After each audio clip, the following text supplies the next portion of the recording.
CSK டெல்லியோட 21 runs வித்தியாசத்துல தோத்துறாங்க வைசாக்ல. சோ சிஎஸ்கே தோக்க காரணங்கள் என்ன? பிராக்டிகலா நான் ஒரு 2-3 விஷயம் சொல்றேன். ஆப்வியஸ்லி போலிங் கண்டிப்பா வந்து பாத்தீங்கன்னா போரா போட்டாங்க. Apart from Pathirana and Tushar Deshpande மிச்சம் 3 பவுலர்ஸுமே ரொம்ப expensive. But in T20 cricket இது நடக்கிற சகஜம் தான். நிறைய நல்ல டீம்லேயே பவுலர்ஸ் அடிக்கிறாங்க. பட் 192 டார்கெட் பார்த்து பயப்படுற அளவுக்கு சிஎஸ்கே டீம் கிடையாது. ஏன்னா அந்த அளவுக்கு உங்ககிட்ட பேட்டிங் லைனப் இருக்கு. பட் பவர் பிளேலே கேம் முடிஞ்சிருச்சு. அதுக்கு முக்கியமான காரணம் கலீல் அண்ட் இஷாந்த் சர்மா. அவங்க 2 பேரும் வந்து பாத்தீங்கன்னா பியூட்டிஃபுல்லா போட்டாங்க பவர் பிளேல. எஸ்பெஷலி அவங்களுக்கு அந்த ஸ்விங் அண்ட் பவுன்ஸ் கொஞ்சம் எக்ஸ்ட்ராவே இருந்தது செகண்ட் ஹாஃப்ல. அண்ட் அதை செம்மையா யூஸ் பண்ணி கண்ட்ரோலோட போட்டாங்க. வேற சிஎஸ்கே பேட்ஸ்மேன் விக்கெட்ஸ் மட்டும் விடல, ரன்னும் அடிக்க முடியல. எஸ்பெஷலி ரவீந்திரா ரொம்ப கஷ்டப்பட்டாரு டாப் ஆர்டர்ல.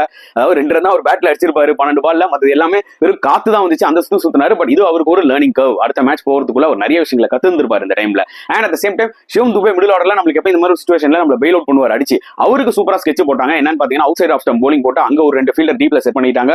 ஒரு வைட் ஸ்லிப்பும் செட் பண்ணிட்டாங்க. சோ என்னதான் அடிச்சாலும் பவுண்டரியும் போனாலும் அதிகபட்சமா சிங்கிள் இல்ல டபுள். சோ இதை பத்தி நீங்க என்ன நினைக்கிறீங்கன்றத கமெண்ட் செக்ஷன்ல போடுங்க.